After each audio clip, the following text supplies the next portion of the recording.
선배, 아무튼 공연 끝나면 약속대로 해줘야 돼요. 공연이 시작되기 몇 분 전, 상혁은 진행을 맡은 유 선배를 보며 당부의 말을 잊지 않았다. 알았어. 부모님들은 다 오셨지? 약혼녀는 휴사인 주고 데리러 갈 거예요. 상혁이 유 선배에게 눈짓으로 모든 것이 준비됐다는 신호를 보냈다. 마침내 조명이 켜지면서 무대가 환하게 모습을 드러냈다. 모여든 관객들의 환호성 속에 설원에서 재즈와 클래식의 크로스오버 콘서트가 시작된 것이다. 진행자의 능숙한 말솜씨로 첫 번째 출연자가 소개됐다. 뉴에이지 피아니스트의 떠나는 길 연주가 공연장의 분위기를 차분하게 가라앉혔다. 연주가 계속되는 가운데 밖으로 나온 상혁은 공사 현장을 뛰어다니며 유진을 찾기 시작했다. 작업을 마무리하고 있는 일행의 모습들 중에 민영과 함께 있는 유진이 보였다. 싸늘하게 굳어진 상혁은 애써 태어난 척하며 유진에게 다가섰다. 상혁은 유진의 손을 잡고 서둘렀다. 돌아서 가던 상혁이 민영을 보며 꼭 자리해달라는 말을 남겼다. 꼭 보여줄 것이 있다고. 공연장에 들어선 유진은 상혁의 부모님과 나란히 앉아서 공연을 보고 있는 자신의 어머니를 보고는 놀라지 않을 수 없었다. 왠지 불안한 느낌이 들었지만 마음을 가라앉히고 어머니 옆자리에 가서 앉았다. 잠시 후 김 차장과 함께 공연장으로 들어선 민영이 유진과 좀 떨어진 곳에 자리를 잡고 앉았다. 자리에 앉는 민영을 보고 있던 채린이 묘한 미소를 지었다. 자리에 앉는 민영을 바라보며 보내는 상혁의 미소와 같은 것이었다. 재즈 가수들의 열광적인 공연이 이어진 후 관객들의 힘찬 박수 속에 연주자들이 무대에서 내려왔다. 상혁의 마지막 사인을 끝으로 진행자가 다시 무대로 올라섰다. 진행자는 공연을 마쳐야 하는 아쉬움 속에 수고해준 스태프들의 노고를 잊지 않고 치하했다. 그 중에서 설원에서의 공연을 처음부터 끝까지 진두지휘한 김상혁 PD를 무대로 불러올렸다. 무대로 오르는 상혁의 모습을 바라보던 민영의 표정이 굳어졌다. 그때 진행자가 김상혁 PD의 약혼자를 무대 위로 불러냈다. 하얗게 질린 유진이 관객들의 환호 속에 떠밀려 마지못해 무대로 올라섰다. 민영이 자리에서 일어섰다. 이를 본 김 차장이 말없이 민영의 손을 끌어당겨 다시 자리에 앉혔다. 거기까지는 그나마 다행이었다. 민영이 견딜 수 없을 만큼 화가 난 것은 진행자가 상혁에게 결혼 예정일을 물어왔을 때였다. 다음 달에 결혼합니다. 상혁은 거침없이 대답했다.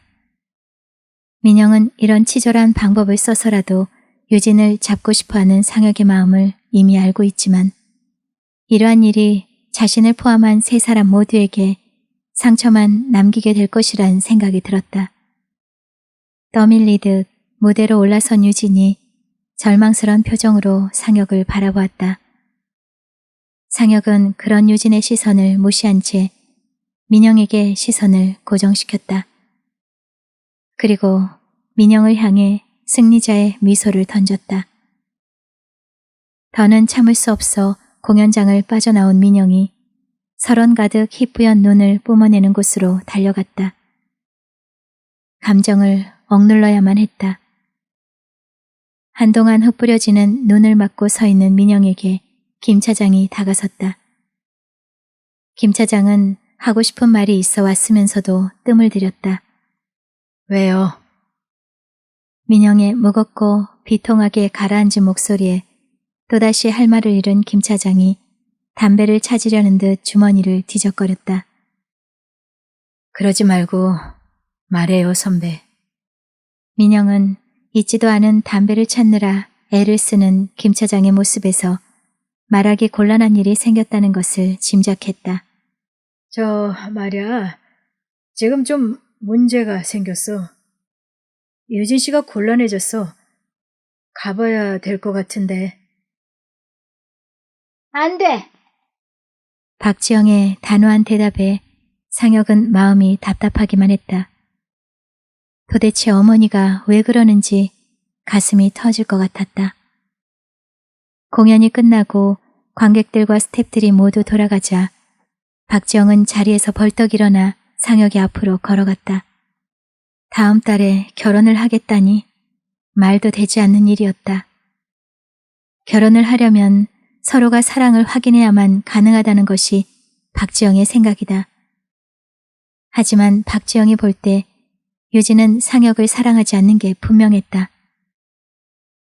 딸 가진 죄인이라는 말 때문인지 영문도 모르는 유진 어머니는 고개를 숙이고 박지영이 하는 소리를 듣고만 있었다. 유진아, 대답해봐. 우리 상혁이 진심으로 사랑하니? 사람들 보는 앞에서 박지영은 또다시 유진에게 상혁이를 사랑하는지 물어왔다. 참고 있던 유진의 어머니가 더는 참을 수가 없었던지 자리에서 일어나 유진의 팔을 끌고 자리를 뜨려 했다. 김진우가 말리고 나섰지만 박지영의 냉랭한 목소리는 계속되었다. 현장을 두 눈으로 똑똑히 봤다는 것이었다. 유진이 다른 남자를 좋아하고 있는 것을. 그리고는 마침 그곳으로 들어서고 있는 민영을 가리켰다. 저 사람 아니니? 뻔뻔스럽게 그 자리에 나타난 민영을 바라보는 상혁의 온몸은 분노로 떨렸다. 상혁은 민영에게 그 자리에서 나가줄 것을 정중하게 부탁했다. 뭔가 오해가 있으신 것 같은데 저 때문에 문제가 생겼다면 사과드립니다. 어떤 모습을 보시고 이러시는지는 잘 모르겠지만 유진 씨 오해받을 만한 행동 절대 하지 않았습니다. 상혁의 나가달라는 부탁에도 불구하고 민영은 자신이 해야 할 말을 했다. 사실 이런 자리만 아니었다면 해명하려 하지 않았을 것이다. 오히려 좋아한다고 말해버렸을 것이다. 하지만 그렇게 말해버리게 됨으로써 유진이 겪어야 할 많은 고통들을 생각해서 차마 그럴 수가 없었다. 모든 것이 오해라고 변명 아닌 변명을 하는 민영의 가슴은 비참하기 그지없었다.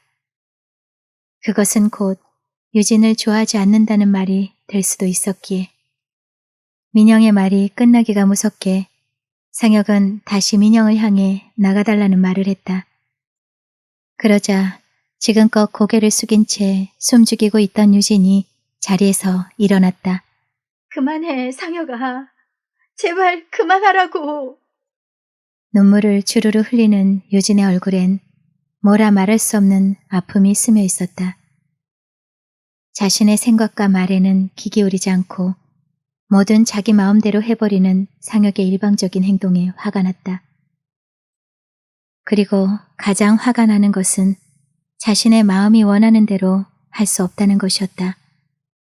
이러지도 못하고 저러지도 못해 아파하는 자신의 고통에는 전혀 관심 없는 상혁이 원망스러웠다. 게다가 죄인 아닌 죄인처럼 앉아있는 어머니. 유진을 사랑하지 않으니까 오해하지 말라고 해명하는 민영. 모두에게 화가 났다. 유진의 눈물은 어느새 흐느낌으로 변해 있었다. 나 결혼 못해요. 결혼할 수 없어요. 누구에게도 상처 주고 싶지 않아 선택을 포기했던 유진의 마음이 이제는 제자리를 찾아가겠다는 말이기도 했다. 누군가를 마음에 담고 상혁과 결혼할 수는 없다고 생각했다. 유진의 손이 입가로 올라가며 또 다른 신음이 흘러나왔다. 엄마, 미안해. 나 결혼 못하겠어요. 정말 죄송해요. 유진이 순식간에 밖으로 뛰쳐나갔다. 모두들 놀라서 어리둥절하고 있는데 민영이 유진의 뒤를 쫓아나갔다. 민영은 유진이 자리를 뜨는 순간 그녀를 잡아야만 한다고 생각했다. 잡지 못하면 영영 못 볼 것 같았다.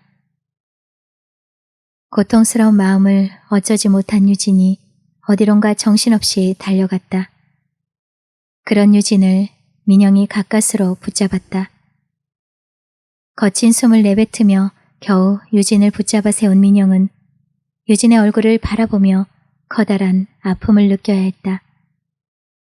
온통 눈물로 뒤범벅된 유진의 얼굴이 가슴을 아프게 했던 것이다.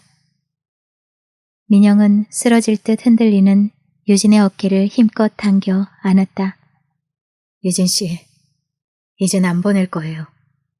누구한테도 안 보낼 거예요. 민영의 울먹이는 목소리가 유진의 마음을 편안하게 하는 듯 했다. 가슴에서 유진의 얼굴을 떼어낸 민영이 두 손으로 유진의 얼굴을 감싸주었다.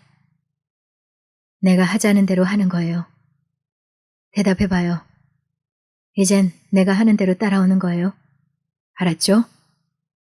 유진은 대답 대신 물결인 따뜻한 눈길로 자신을 보고 있는 민영의 눈을 바라보며 천천히 고개를 끄덕였다. 유진은 대답 대신 물결인 따뜻한 눈길로 자신을 보고 있는 민영의 눈을 바라보며 천천히 고개를 끄덕였다. 민영은 다시 유진을 끌어안았다. 아파하는 유진을 바라보는 것만으로도 가슴이 터질 것만 같았다. 두 사람은 그동안 힘들게 숨겨왔던 서로에 대한 사랑을 이제야 확인할 수 있었다. 엉킨 실타래가 풀려나가듯. 민영의 뒤를 이어 상혁이 밖으로 뛰어나왔다. 주위를 둘러보았지만 두 사람의 모습은 보이지 않았다. 이것저것을 헤매던 상혁이가 본 것은 민영과 유진이 차에 몸을 싣고 스키장을 빠져나가는 뒷모습뿐이었다. 유진을 부르는 상혁의 목소리에 깊은 절망이 묻어났다. 스키장을 빠져나온 민영의 차가 멈춰선 곳은 민영의 별장 앞이었다. 차에서 내린 민영은 유진을 데리고 별장으로 다가섰다. 밖에서 민영이 문을 열려는 순간 누군가 안에서 문을 열었다. 민영이 깜짝 놀라 한 걸음 물러섰다. 민영아. 미소를 지으며 민영을 끌어안은 사람은 다름 아닌 강미희였다. 어머니. 이별 연습. 온몸에 힘이 빠져 금방이라도 주저앉을 것만 같았지만 상혁은 돌아와야 했다. 유진이 민영과 도망이라도 갔을 것이라고 생각하는 사람들의 생각을 돌려놓아야 했기에 상혁은 거짓말을 했다. 유진을 서울 집으로 올려보냈다고. 유진을 두둔하기 위한 것만은 아니었다. 상처받은 자신의 자존심을 위해서라도 거짓말을 해야 했다. 다음 달에 결혼하겠다는 약혼녀가 눈앞에서 다른 남자의 차를 타고 사라진 것을 어떻게 설명해야 할 것인가. 상혁은 거짓말을 할 수밖에 없었다. 만약 유진이랑 잘못되면 저 다시는 어머니 안 봅니다. 자신의 말을 믿지 않고 체린의 애인과 함께 도망갔을 것이라고 굳게 믿는 지영 앞에서 상혁은 한술 더 떴다. 어이없어하는 지영의 표정을 뒤로하고 상혁은 진우를 돌아보며 자신의 자존심을 위해 또 다른 말을 지어냈다. 어머니 생일날 유진이가 서울 왔을 때 제가 유진이한테 몹쓸 짓을 했습니다. 그날 스키장으로 돌려보내지 않았어요. 그래서 결혼 발표를 서두른 것인데 유진이가 아직도 화가 안 풀려서 결혼 못한다고 한 겁니다. 죄송해요. 상혁의 말은 그야말로 폭탄 선언이었다. 모든 사람의 마음이 만신창이가 되고도 남을 정도로 그 말의 위력은 대단했다. 망할 녀석! 상혁을 노려보며 부들부들 떨던 박지영이 찬바람을 일으키며 사라졌다. 하늘이 무너질 듯한 충격으로 상혁을 노려보던 유진의 어머니도 더는 참지 못하고 밖으로 달려나갔다. 상혁은 자신이 던진 말이 너무 큰 상처를 주었다는 생각에 한동안 정신 나간 사람처럼 허공에 시선을 고정한 채 꼼짝하지 않았다. 한참을 멍하게 서 있던 상혁이 갑자기 무슨 생각이 난 듯 서둘러 그 자리를 떠났다. 상혁의 폭탄 선언으로 가장 큰 상처를 받았을 유진의 어머니께 용서를 빌어야만 했다. 유진 어머니가 머무는 방으로 가기 위해 걸음을 재촉하는데 저쪽 복도 끝에서 누군가 상혁을 향해 다가왔다. 너 거짓말했지? 체린이었다. 체린은 자신을 속일 수 없다는 표정으로 상혁에게 다가섰다. 상혁은 싸늘하게 체린을 쏘아보았다. 상대하고 싶지가 않았다. 유진과 이민영의 관계를 어머니 박지영에게 고자질한 사람이 체린이라는 것 정도는 이미 짐작하고 있었다. 자신의 사랑을 되찾기 위해 민영과 유진을 떼어놓으려고 한 의도와는 다르게 일이 진행되고 있음을 체린도 알았을 것이다. 상혁은 다만 체린이 더 이상 다른 일을 저지르지 않길 바랄 뿐이었다. 모르는 척해. 보았으니까 알 거 아냐. 상혁의 말을 들은 체린이 무슨 말인가를 하려 했지만 상혁은 더는 말하고 싶지 않다는 듯 그 자리를 떠나버렸다. 상혁이 방으로 들어섰을 때 이미 짐을 다 챙긴 유진 어머니는 상혁의 모습을 안쓰러운 표정으로 바라보다 상혁의 두 손을 꼭 잡았다. 상혁이 절대로 그런 행동을 할 사람이 아니라는 것을 알고 있었다. 그건 상혁을 믿는다기보다 자기 자식인 유진을 잘 알고 있기 때문이었다. 유진은 절대로 그렇게 함부로 행동할 아이가 아니었다. 어머니가 불안한 것은 지금 유진이가 서울집이 아닌 이민영과 함께 있지 않을까 하는 걱정 때문이었다. 무슨 설명이든 해주길 기다리며 상혁을 바라보았지만 상혁의 입은 열리지 않았다. 자신의 짐작이 확실하다고 생각한 유진 어머니 얼굴에 절망의 그림자가 드리워졌다. 상혁을 똑바로 바라볼 수가 없었다. 짐을 들고 자리에서 일어나는 유진 어머니를 상혁이 말렸다. 그러나 유진 어머니의 한마디가 더는 말릴 수 없게 하였다. 지금 내가 서울집에 가는 흉내라도 내야 유진이가 덜 망신스럽지 않겠니? 유진을 생각하는 어머니의 마음을 저버릴 수가 없었다. 무슨 말인가를 하려다가 울먹이며 택시에 오르는 유진 어머니를 상혁은 그저 멍하니 바라보고만 있어야 했다. 유진 어머니가 무슨 말을 하려고 했는지 이미 알고 있었기에. 어머니, 저도 유진이 잃고 싶지 않아요. 상혁의 간절한 마음이 울음이 되어 깊은 어둠 속으로 스며들었다. 강미희는 늦은 시간 민영이 유진과 함께 깊은 산속의 별장을 찾아온 것이 못마땅했다. 일 때문이라고는 하지만 한창 일할 젊은 녀석이 그런 곳을 찾은 것이 영 맘에 들지 않는 눈치였다. 가끔씩 유진을 날카롭게 쳐다보는 강미의 눈빛은 알 수 없는 경계심을 품고 있었다. 민영은 그런 강미의 모습에 낯설어하는 유진을 보며 좋은 생각이 났다는 표정으로 눈빛을 반짝거렸다. 이 근처 풍경이 아주 끝내준대요. 어머니 혼자 보고 싶으셔서 욕심내는 거예요.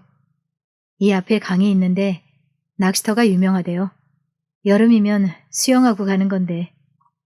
아쉽다는 듯 유진을 바라보며 민영이 이야기를 하자 듣고 있던 강미희가 한심스럽다는 듯 무심코 혀를 찼다.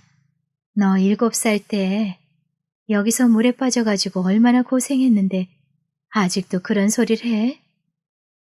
민영은 강미희가 무슨 소리를 하는지 알 수 없었다. 그것은 미국에 있을 때 레이건 카운티에 놀러가서 생긴 일이었다. 한국에 한 번도 나와 본 적이 없는 민영이 이상하다는 표정을 짓자 강미희는 몹시 당황했다. 다른 이야기와 착각을 일으킨 것이라고 얼버무리기는 했지만 그 표정이 예사롭지 않았다. 게다가 강미희는 춘천에서 학교를 다녔다는 유진의 말을 듣고는 얼굴이 하얗게 질려버렸다. 그리고 서둘러 별장을 떠날 차비를 했다. 차에 몸을 실은 강미희의 입에선 깊은 숨이 토해졌다. 큰 길로 접어들 무렵 강미희는 아는 사람이 지나가는 것을 보고 차를 세웠다. 차 문을 열고 인사를 하는 강미희에게 반가움을 감추지 못하고 다가오는 사람은 중년의 시골 사내였다.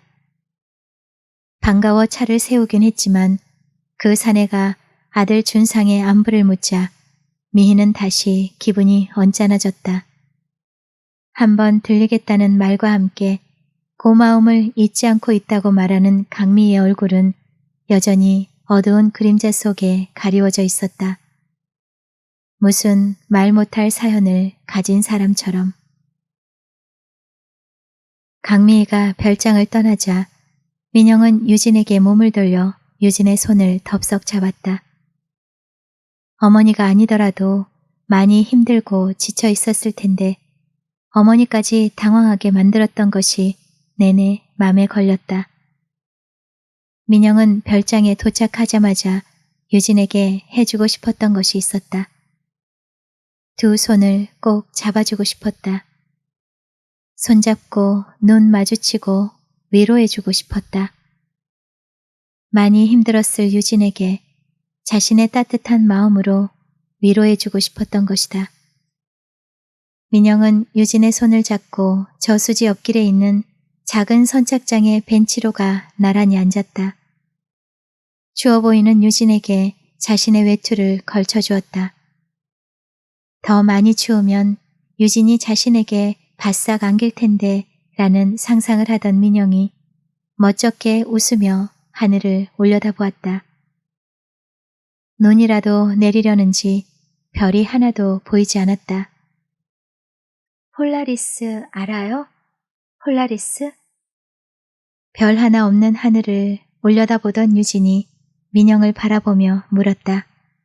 네, 알죠, 폴라리스. 민영이 웃으며 손가락으로 유진을 가리켰다. 유진은 다시 하늘을 올려다봤다. 준상이 생각났기 때문이었다.